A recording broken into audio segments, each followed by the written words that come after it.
Hello guys, j'espère que vous allez bien. Aujourd'hui, on se retrouve pour une nouvelle vidéo et aujourd'hui, on va parler de self-concept. Alors, qu'est-ce que c'est que le self-concept? En gros, vous voyez le mot confiance en soi. Ben en fait, le self-concept, c'est le soi. Donc aujourd'hui, on va parler de soi.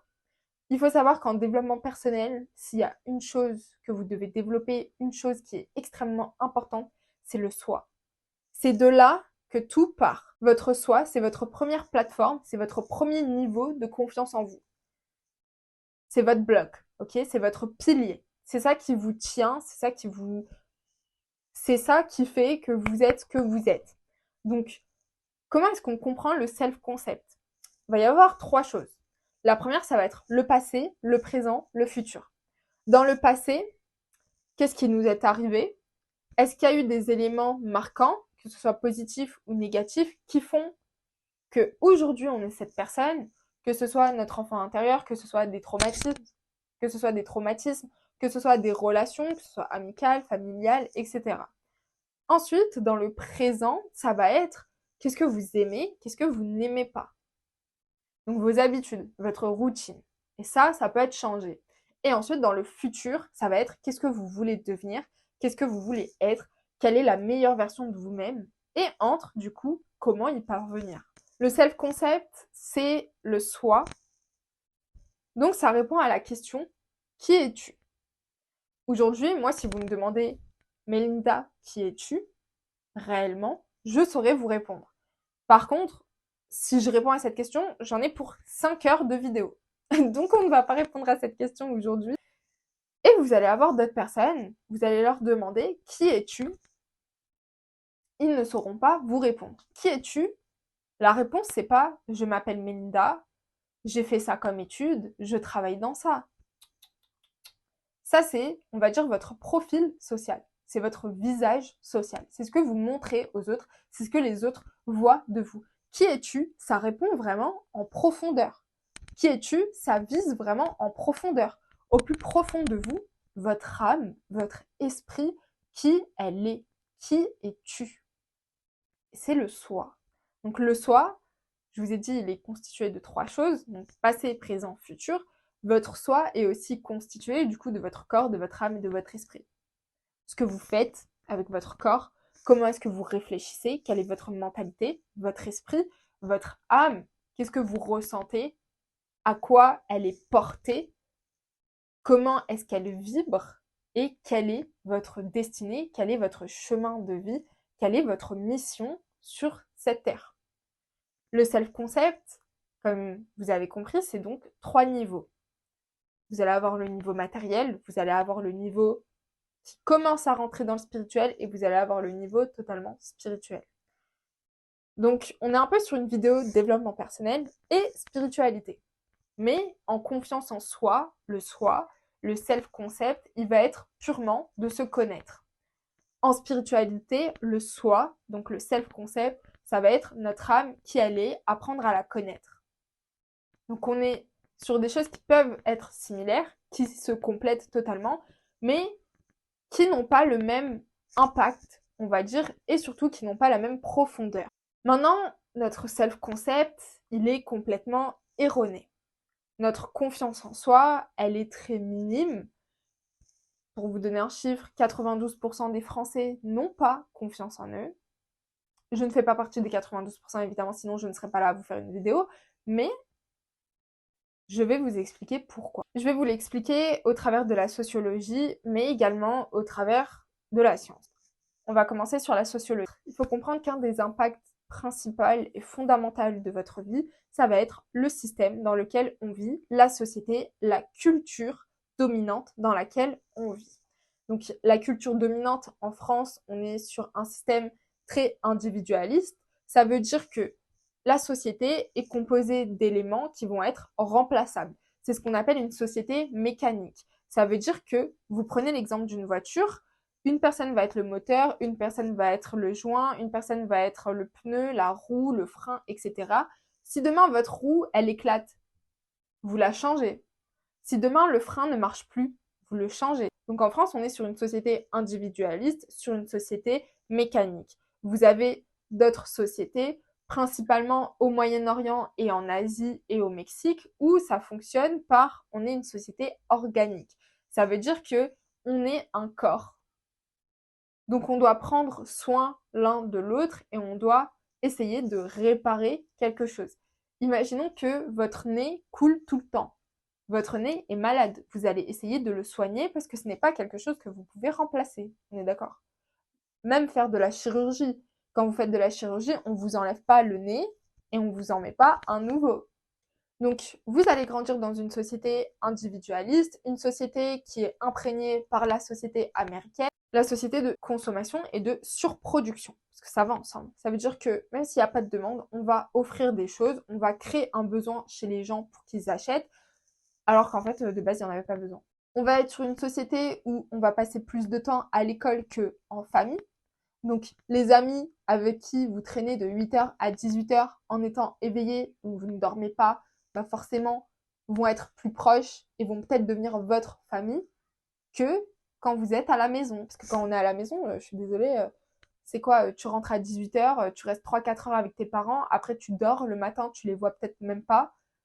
Donc, tu passes littéralement plus de temps à l'école qu'à la maison. Donc, tu es beaucoup plus influencé par l'éducation de l'école que l'éducation de la maison. Et l'éducation de l'école, qu'est-ce que c'est? On vous apprend quoi à l'école? Littéralement, en prenant du recul, à l'école, on vous apprend à être un salarié, à être un employé, à travailler pour quelqu'un d'autre. On ne vous apprend pas à réfléchir de vous-même. Si vous ne rentrez pas dans les normes, si vous ne faites pas exactement ce qu'on vous demande, vous aurez une mauvaise note. On est sur une société où on doit être programmé à faire ça, ça, ça. Parce que le gouvernement a rendu l'école obligatoire. À l'époque, c'était pour éduquer les gens, pour que ça puisse apporter quelque chose à la société. Mais aujourd'hui, l'école est obligatoire pour que l'État ait de la main-d'œuvre, pour que le gouvernement ait de la main-d'œuvre, pour que les plus riches s'enrichissent au travers de la main-d'œuvre. Donc on veut des salariés, on veut des employés, on veut des personnes qui taffent et pas des personnes qui viennent ouvrir leur bouche et nous dire que ça, c'est pas censé être comme ça. On veut pas de révolutionnaires, on veut pas de réformistes. Non. Le système dans lequel on vit aujourd'hui, c'est un système qui veut juste que tu taffes et que tu la fermes. Et c'est ce qu'on appelle la rat race. Rat race, qu'est-ce que c'est? Métro, boulot, dodo. Tu fais ce qu'on te dit, tu poses pas de questions, t'es un esclave. Voilà. C'est pas parce qu'on te met pas des coups de fouet que t'es pas un esclave, t'es un esclave.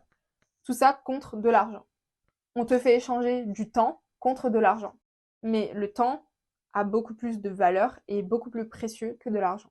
C'est pour ça que vous allez avoir des grandes sociétés qui vont employer plein de personnes, qui vont avoir plein d'usines, parce que ces sociétés, elles ont compris que le temps, ça vaut plus que de l'argent. En 1 heure, il faut qu'elles aient produit 500 téléphones, 5000 téléphones, 10 000 téléphones. Comme ça, elles vont pouvoir se faire un maximum d'argent. Production. C'est pour ça tout à l'heure, je vous disais de la surproduction. Parce qu'on n'est pas sur le même ratio, on n'est pas sur la même ambition. Vous allez avoir des marques comme Wiko, par exemple, qui vont produire énormément de téléphones, qui vont les vendre à des faibles prix, mais au moins ils vont les vendre. Ils pourraient en vendre moins, à un prix plus élevé, et gagner tout autant. Mais la volonté du système n'est pas là. La volonté du système, c'est un travail à la chaîne. Voilà. Même si vous travaillez dans un bureau, vous travaillez à la chaîne. Vous travaillez à l'usine, vous travaillez à la chaîne. Le monde du travail comme il est construit aujourd'hui, c'est du travail à la chaîne. C'est tout. On vous a fait croire que l'argent, c'était quelque chose de précieux, qui se valait, et on vous fait courir derrière l'argent. On vous tend un billet, comme ça on vous dit venez, venez, venez. C'est pour ça qu'aujourd'hui, dans le monde du travail, on va avoir des personnes qui ont bac+5 et qui vont accepter de travailler dans des sociétés et être payées un SMIC. Parce qu'elles se disent, c'est mieux que je gagne un SMIC que rien. L'estime de soi, le respect de soi. Vaut mieux attendre un petit peu, ne rien avoir et trouver quelque chose qui vous valorise avec un bon salaire que d'accepter tout et n'importe quoi. Parce que vous n'êtes pas gagnant. Vous ne serez jamais gagnant. Vous pensez être gagnant, mais vous n'êtes pas gagnant. Eux, par contre, ceux qui gèrent le système, eux le sont. Super, j'ai de la main-d'œuvre et presque gratuite. Et vu que les gens acceptent des salaires bas, et ben en fait, ils se disent, bah, c'est pas grave, je vais mettre un salaire bas. Dans tous les cas, je trouverai quelqu'un qui va l'accepter. Parce que les gens ne s'estiment pas. Je leur offre un truc, ils vont le prendre. Mais c'est pas comme ça en fait. Mais en fait, c'est un cercle vicieux. Parce qu'au final, on se retrouve avec une grosse problématique. Parce qu'au final, on se retrouve avec une énorme problématique. Les gens n'arrivent plus à vivre. Et donc, socialement, à l'école, on ne vous a jamais appris à avoir confiance en vous. On ne vous a jamais appris à vous connaître. On ne vous a jamais appris à réfléchir. C'est normal. On veut pas que vous vous estimiez. Parce que si vous vous estimez, à un poste de cadre à qui on propose beaucoup moins, si vous vous estimez pas, vous allez dire oui. Mais si vous vous estimez, vous allez ouvrir votre bouche. Vous allez dire bah non, ma limite elle est là. Et ça ne plaît pas. Donc on veut des robots qui travaillent et qui la font. On ne veut pas que les gens aient confiance en eux. Donc c'est pour ça que 92% de la population en France n'a pas confiance en elle. Donc ça, c'était mon explication d'un point de vue sociologique. J'espère que vous avez réussi à faire le dénouement entre société individualiste, le système et l'impact que ça a individuellement. Sinon, n'hésitez pas à vous me poser la question en commentaire, je réexpliquerai. Ensuite, d'un point de vue scientifique, pourquoi est-ce que les personnes n'ont pas confiance en elles? Et on va parler de psychologie principalement. Donc, l'effet Pygmalion. L'effet Pygmalion, ou on appelle ça aussi l'effet Rosenthal, c'est le nom du psychologue. L'effet Pygmalion, qu'est-ce que c'est? L'effet Pygmalion, c'est une prophétie auto-réalisatrice. Ça veut dire que si on prend une classe de 30 élèves, qu'on leur dit qu'ils ne réussiront pas le bac, eh bien devinez quoi? Ils ne réussiront pas le bac, majoritairement. Si on prend une autre classe de 30 autres élèves et qu'on leur dit qu'ils réussiront le bac, eh bien devinez quoi? Majoritairement, ils réussiront le bac. Nos croyances poussent à l'action. Et évidemment, si on vous dit que vous êtes nul, si on vous montre que vous êtes nul, eh bien au final, vous allez le croire et vous allez tout mettre en place pour être nul. Vos croyances deviennent la réalité. C'est pour ça qu'on vous dit en spiritualité que vous avez le contrôle absolu sur votre vie, parce que vos croyances deviennent la réalité. À vous de penser et de croire comme il faut maintenant. Si vous écoutez la personne qui vous dit que vous êtes nul, forcément, si vous ne contredisez pas cette idée-là, vous allez n'avoir que ça, vous allez l'accepter et vous allez le devenir. Et vous allez développer des syndromes comme l'autosabotage, comme le syndrome de l'imposteur, sur lesquels j'ai fait une vidéo et que je vous invite à aller voir. Mais l'explication, elle est là. C'est qu'on vous a dit toute votre vie que vous étiez nul. Donc que ce soit d'un point de vue sociologique ou d'un point de vue psychologie, on ne veut pas que vous ayez confiance en vous. Et à aucun moment dans votre vie, on ne vous a posé la question « Qui es-tu » Qu'est-ce qui fait que tu es cette personne? Et pourquoi est-ce qu'à votre avis, toutes les religions dans le monde, elles sont oppressées? Toutes. Pour la simple et bonne raison que dans la religion, il y a de la spiritualité. Si tu travailles sur ta spiritualité, tu accèdes à quoi? Tu accèdes à ton esprit, tu accèdes à de la réflexion. Tu accèdes à ton âme. On ne veut pas que tu accèdes à ça, parce qu'on ne veut pas que tu réfléchisses. Donc c'est pour ça qu'on oppresse constamment les religions, c'est pour ça qu'on enlève les religions. Parce que l'ennemi numéro 1 de l'État, c'est les croyants. Parce que les croyants, ils ont des croyances. Mais eux, ils ne veulent pas que vous ayez des croyances saines. Ils veulent que vous ayez des croyances où la seule croyance que vous allez avoir, c'est que vous êtes nul. Et que vous êtes fait pour travailler comme un esclave. Métro, boulot, dodo. C'est ce qu'ils veulent que vous fassiez. C'est simple. C'est pour ça que toutes les religions sont oppressées. Ça pousse à la réflexion. Ils ne veulent pas que vous réfléchissiez. Il y avait une fille sur Twitter qui disait une chose, et je l'ai écrite parce que je trouvais ça tellement réel, ce qu'elle disait, et on va en parler, mais je vous lis la phrase tout d'abord. « Je détesterai toujours la société pour avoir tellement détruit notre soi, donc notre self-concept, qu'on arrive à penser que croire en soi, c'est vivre dans la désillusion. » Je suis totalement d'accord. Je suis totalement d'accord. Parce que là, on n'est même plus sur un problème de ils ne veulent pas, la société ne fait pas en sorte que les individus aient confiance en eux. On est sur un problème où on va te dire aie confiance en toi, tu vas arriver à un point tellement tu as des croyances dans ta tête qui vont être que ah non, il faut surtout pas que j'ai confiance en moi, c'est mauvais. Ça ne peut rien m'apporter. Si toi tu crois qu'avoir confiance en toi ça peut t'apporter quelque chose, c'est toi qui es délusionnel. Ah bon? Ah bon? Depuis quand? Depuis quand? Pourquoi faire? Pour aller où? Expliquez-moi. On est arrivé dans une société où avoir confiance en soi, s'estimer, avoir un bon self-concept, c'est devenu primordial. Primordial. Parce que sinon, on va se faire marcher dessus. Donc il faut absolument que vous travailliez sur votre self-concept, sur votre soi. Il faut que vous preniez énormément de recul pour pouvoir vous-même vous analyser. Ok. Faut que vous vous fliquiez vous-même. Faut que vous soyez votre propre stalker. Ah, elle fait ça comme ça. Mais pourquoi elle fait ça comme ça? Pourquoi est-ce qu'elle fait pas ça différemment? Et si, et ça, posez-vous des questions. Ça veut pas dire douter de vous. Ok? Essayez de comprendre qui vous êtes. Parce que vous êtes quelqu'un. On n'est pas des robots. Dieu ne nous a pas créés sous une forme robotique. Dieu nous a créés sous forme humaine. Il nous a insufflé une âme. Il nous a dotés d'un esprit. Il nous a dotés d'un libre arbitre. Donc, à quel moment est-ce que vous allez croire que comprendre tout ça, comprendre l'essence même de qui vous êtes, c'est mal? Il faut vous mettre des grandes gifles, hein, ceux qui croient ça. Je vous dis la vérité, hein, des grandes gifles. Parce que c'est pas vrai. Et je ne veux pas que vous vous laissiez influencer et manipuler par la société. Levez-vous, stand up for yourself. Levez-vous. Dites-lui, t'es qui toi? T'es qui? Reste à ta place et respecte les gens. N'écoutez pas les paroles stupides des gens. N'écoutez pas les idées stupides des gens. Et vous aussi, vous allez avoir des idées stupides. Ne les croyez pas. C'est pas parce que c'est vous qui l'avez eu que c'est forcément la vérité. Ne croyez pas aux choses stupides que vous dites et que vous entendez. Parce que croire que vous êtes nul, ça c'est stupide. Donc, cherchez à vous connaître. Cherchez à apprendre votre self-concept. Parce que demain, c'est ça qui vous sauvera. C'est ça. C'est pas autre chose. C'est ça. Et il y a encore des gens dans ce monde qui arrivent à voir que... Moi, je vous dis la vérité. Vous mettez deux personnes. Je sais qui a confiance en elle, qui n'a pas confiance en elle. Je le vois.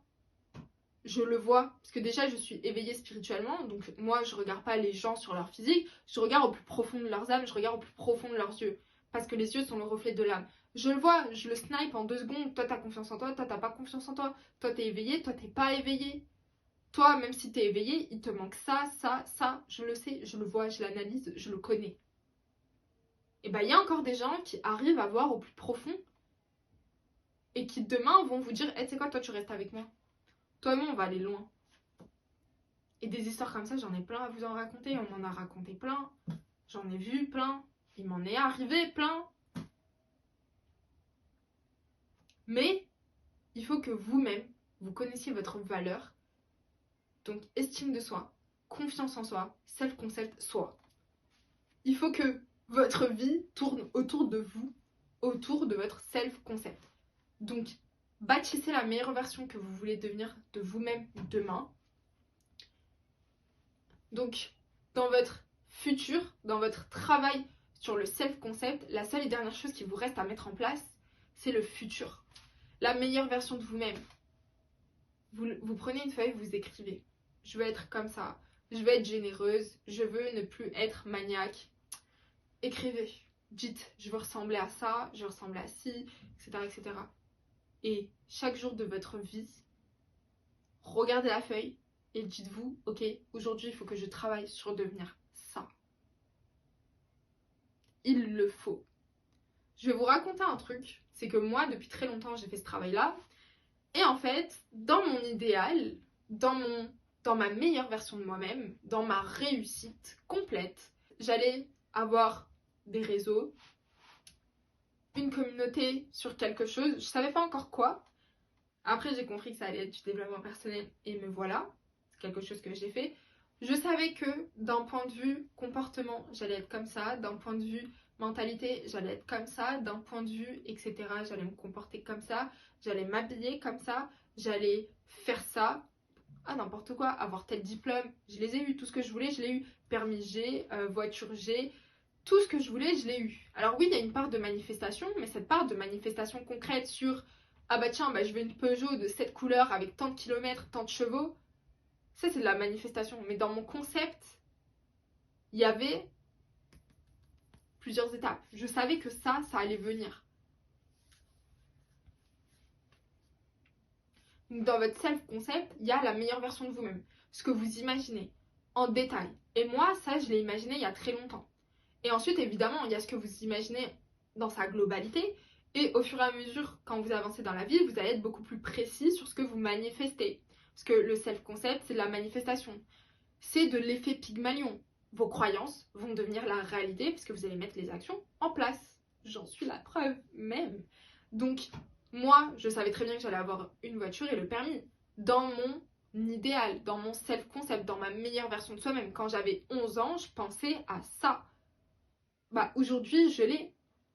Mais il y a 10 ans, je savais pas quelle voiture précisément je voulais avoir. Enfin, j'ai ma voiture de rêve. Ça, c'est secure. Mais tu vas pas tout de suite acheter ta voiture de rêve. On n'a pas encore les moyens. Mais un jour bientôt. Donc, là maintenant que tu as étudié les possibilités de voiture, etc., tu veux quoi? Ah bah je veux ça. Avec tant de chevaux, tant de kilomètres, tant de ci, tant de ça. Elle sera comme ça, comme ça, comme ça, comme ça, comme ça. Bah je l'ai. Je l'ai eu. Et pourtant j'ai attendu très longtemps pour que ça réponde à tous mes critères. J'ai eu mieux que ce que je n'avais demandé. Dieu merci. Dieu merci. Mais en gros, un jour, toute cette version de moi-même, au plus profond de moi, je pensais que tout ça, ça sera concrétisé qu'une fois que j'aurai telle chose. Cette chose, je ne l'ai pas. Cette chose, je ne l'avais pas il y a quelques années. Mais il y a quelques années, on m'a dit, ouais mais Melinda, moi je t'aime bien parce que t'es comme ça, comme ça, comme ça, comme ça, comme ça. Je peux vous dire que c'est le plus beau compliment qu'on m'ait fait dans ma vie. Parce que déjà, moi je suis quelqu'un, je n'aime pas les compliments. Enfin, du moins, je peux vous dire qu'il y a quelques années, moi j'étais une personne, je n'aimais pas les compliments, je n'aimais pas qu'on me fasse de compliments et je n'aimais pas donner des compliments aux gens. Je trouvais ça ridicule. Enfin, tout le monde est beau, tout le monde est laid pour quelqu'un, genre t'as pas besoin qu'on te le dise, tu vois. Voilà, bref, c'était ma mentalité il y a quelques années. Je continue à penser comme ça, mais c'est vrai que je vais pas hésiter à... Par exemple, quand je vois mes copines, je vais leur dire « Ah, mais t'es trop belle et tout ». Voilà, ça fait toujours plaisir. Même si, dans le fond, bah, on le sait, tu vois, c'est pas nécessaire, c'est pas vital. Mais moi, à l'époque, je pensais que c'était vital et j'étais là, mais je comprends pas pourquoi les gens font ça, parce que, enfin, c'est ridicule, genre, t'attends que quelqu'un te le dise pour le croire. Genre, bref, j'espère que vous avez compris. Et du coup, donc moi, je pensais qu'il fallait que j'ai cette chose pour être la version parfaite de moi-même, pour être le produit fini. Et un jour, donc, cette personne, elle me dit, moi, Melinda, je t'aime bien parce que t'es comme ça, comme ça, comme ça, comme ça, comme ça, comme ça, comme ça, comme ça. Et en fait, à ce moment-là, j'étais là en mode, this is the best compliment of my life. Vous savez pourquoi? Parce que cette personne, sans même me connaître plus que ça, genre vraiment, elle m'a décrit mon self-concept idéal. Elle m'a décrit ma version de moi-même idéale. Tout ce que je voulais. Ce que moi je pensais qu'en fait j'allais être tout ça une fois que j'allais avoir cette chose matérielle. Mais non en fait. La personne elle m'a dit mais t'es déjà comme ça. Ça veut pas dire qu'on arrête de travailler. Parce que dans mes objectifs il y a cette chose matérielle que je veux avoir. Mais merci pour les compliments. Je suis fière de moi et j'ai fait du bon boulot. Je veux que demain vous soyez fiers vous aussi de vous. Parce que bah, vous allez devenir la personne que vous voulez être. Et j'espère vraiment que demain, bah, vous allez taffer dur pour devenir la meilleure version de vous-même. Et que vous n'allez jamais oublier cette vision-là. Il faut que ça soit votre croyance. Et j'espère vraiment, du plus profond de mon cœur et de mon âme, que vous allez pouvoir avoir la même chose. Parce que j'ai pas fait cette vidéo YouTube et cette chaîne YouTube et mon contenu sur les réseaux sociaux juste pour divertir bêtement les gens. Non, je veux vraiment que ça vous soit utile, sincèrement et concrètement. Donc, je continue à faire des vidéos. Moi, je suis toujours là. Je vais essayer de vous apporter un maximum de ce que je sais. Parce que c'est des choses que concrètement, j'ai fait. Et c'est des choses que j'ai étudiées en plus de ça. Donc, vraiment, j'espère sincèrement que vous allez faire le travail. que vous allez développer de la confiance en vous, que vous allez développer votre self-concept et que vous allez un jour recevoir ce compliment-là. Parce qu'une fois que vous recevez ce compliment, vous n'avez plus rien à prouver. Et quand je dis que vous n'avez plus rien à prouver, c'est pas prouver aux autres. Parce que dans tous les cas, vous n'avez rien à prouver aux autres. Dans tous les cas. Par contre, par respect de vous-même, vous devez vous prouver à vous-même que vous êtes capable d'en arriver jusque-là. Par amour propre. C'est hyper important de travailler sur son self-concept. C'est... Pour le moment, si vous n'avez pas eu d'éveil spirituel, si vous n'êtes pas dans une quête spirituelle ou religieuse, pour le moment, votre mission de vie, c'est de comprendre qui vous êtes et de répondre à la question « Qui es-tu » Écoutez guys, c'est la fin de cette vidéo, j'espère qu'elle vous aura plu, j'espère que vous aurez compris vraiment l'importance du self-concept. Je vous fais de gros bisous, prenez soin de vous. Ciao ciao.